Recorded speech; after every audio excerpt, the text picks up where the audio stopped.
The TD Bank Garden had a very good year this year. They had 3 playoff teams. We all know about the Boston Bruins, the Boston Celtics, but now's a good time to find out about the Boston Blazers. I'm here with Coach Tom Ryan, head coach and general manager, excuse me. First off, I know the season, 10-6 in the expansion year, reached the playoffs. How would you rate the season? Well, we really put together a young team. Really, our thought was that, in your first year, hopefully the fans will give you a little bit of leeway, but in years 2 and 3, you need to be good, contending for playoff spots. And so for us to make the playoffs in our first year, we are happy with that. I think about halfway through the season, we realized that we had a good enough team to really compete for a championship, albeit a young team. And so I think our priorities shifted to trying to win a championship. And, it's the business you're in. There's one winner, and everyone's goal is to win a championship. So we were a bit disappointed, kind of falling out in the first round of the playoffs. But when we look back and really assess it from a little bit farther of perspective, we feel good about our first year. Okay, so how would you say this season compared to the expectations you had? Well, I'm a pretty optimistic person, and going into the season, I wanted to make the playoffs, but we did have a very young team, a lot of guys that were unproven in this league, so there was a lot of question marks. Our first couple of games, I feel like our youth really showed. We were a bit anxious. We were kind of dropping balls that we normally wouldn't. We were not playing up to our potential. But by game 3, we were really able to make some adjustments, and then we started playing like I knew we could. We had a real big game against New York. We scored 2 goals in the last 10 seconds to beat them by 1. I think that was a real turning point. The guys really started to believe that anything's possible, that we are a good team. And from that point on, we really, I think we went undefeated in the month of February, and we ended up tied for first place with 2 other teams in the East Division. So very happy with the way that our team evolved and progressed over the course of the year. Okay, so you had a good time on the field. How was the reaction off the field? How did the team do at the box office with the sale of Blazers, gear? Well, I'm not so involved with the gear, but I look around and see a lot of people had Blazer jerseys and Blazers hats. I think we went into the season having real high expectations of the amount of people we wanted in the Garden. I think we were probably a little bit below that, but we really felt good. The last 5 games, we increased game to game on attendance and ticket sales revenue, and it seemed like people were going away very pleased with their experience. And so we feel like we created a lot of good momentum towards the end of the season, going into next season. All right, and the season's over, but the accolades came pouring in. You had your one player, you had league MVP, as well as first team All-League, as well as your goalie, second team All-League, and a Rookie of the Year. Yeah, so we, I think the success we had really translated into some of our guys being recognized. Dan Dawson, league MVP, first team All-Pro. I can't say enough about his performance on the field, and really his role as a leader.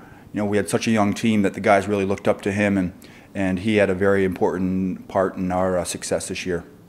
And Cosmo? Cosmo, once again, he's one of the top goalies in the league, and besides Dan Dawson and Anthony Cosmo, we had a very young team, and those guys were perfect bookends on the offense and the defensive side to talk to the younger guys and really get them to believe that we could beat anybody. So now the off season's here.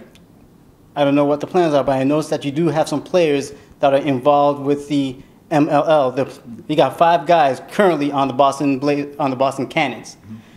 Is that what the rest of the players are doing? Are they all playing in the other league right now? Well, as far as I know, everyone's playing in some league. You have some guys, most of the American players who grew up playing field lacrosse, they switch over to play in Major League Lacrosse in the summertime. A lot of the guys for the Boston Cannons, so that's great. So fans can see players and get to know players and see them in the summer and the winter. Majority of our team came from Canada, and so a lot of those guys went back and are playing in their respective summer league teams. Will there be an agreement between the 2 leagues, between the NLL and the MLL, about sharing players? Right now, the 2 leagues, I feel like they work well together. The leagues share players in the sense that players can play for both leagues, and so right now players are able to play for both leagues if they want to. So there may not be a coming agreement between the 2 leagues, or maybe even between the Cannons and the Blazers? Well, the Cannons and the Blazers, we try to do whatever we can to help each other. We feel like, you know, at the end of the day, it's lacrosse, and we're trying to grow the sport of lacrosse. And so I feel like we have a real good working relationship with the Cannons. They do a real good job getting lacrosse players and their families out to their games, and that was also a core market for us. We also feel like we can appeal to another crowd. You know, it's the Boston Garden. You can come there. It's fast-paced. There's a lot of action. There's a lot of physical play, and so we believe our version of lacrosse, indoor lacrosse, not only appeals to the lacrosse players and the fans, but people who just enjoy good sports, which is Boston. All right. So season's over. Moving on. You were a former player for the Blazers when they first were around. Was it a difficult decision for you to become the head coach and general manager of the Blazers when they returned? It was pretty easy. I played professionally for 9 years. I started here in Boston, played in Baltimore and Philadelphia. I retired in 2003 because of concussion-related injuries. But I've been coaching lacrosse ever since I graduated from college. So having this opportunity to coach and be the general manager of the Blazers was a great opportunity, something I take a lot of pride in, and being involved in bringing the Blazers back to Boston. But it was a pretty easy decision for me. Were you at all involved with bringing the Blazers back to Boston? Well, I was contacted probably about 2.5 years ago to see if I wanted to be involved in some form. At that point, Tim Armstrong and had an idea of buying the team, and kind of really looked to me first and foremost to be the general manager and then the coach. And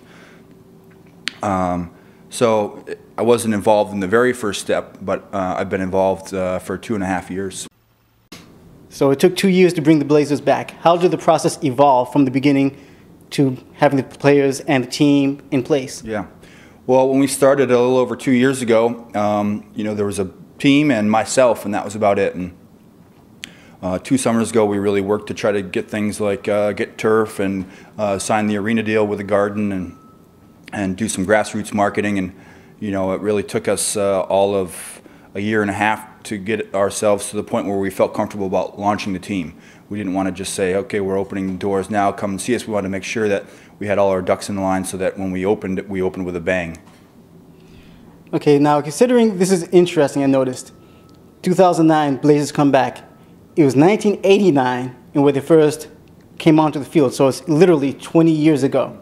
Will there be anything done to commemorate the Blazers when they first arrived, in future ideas for the team? Yeah, so I mean, when we were just starting to put this team together and coming up with a name, we had a name the team competition. We explored a lot of different names, but overwhelmingly the fans said they wanted the Blazers back, and so we felt that around Boston people still had that name recognition. It was associated with fun and positive experiences in the past, and so we felt the Blazers was the appropriate name to reincarnate the team as. And even this year, we had a throwback night where we honored some of the old Blazers, the original Blazers. And it's something that, you know, we're doing this to grow the sport and honor the guys that, you know, first pioneered the indoor league. And so we very much want to have a connection and make guys that played in 1989 feel a part of this year's team. Okay, so you had a night to honor some of the former players. Will you bring back the former jerseys, the old green and white jerseys at all? We are definitely talking about doing some sort of throwback jersey, whether it was the original logo or the original colors, but definitely we'll see some sort of throwback reference in the next year or so. Well, it's good to see the Blazers back. Congratulations on a great year, and we look forward to seeing a lot more of you guys in the coming years. Thanks, Randolph. All right. Thank you very much.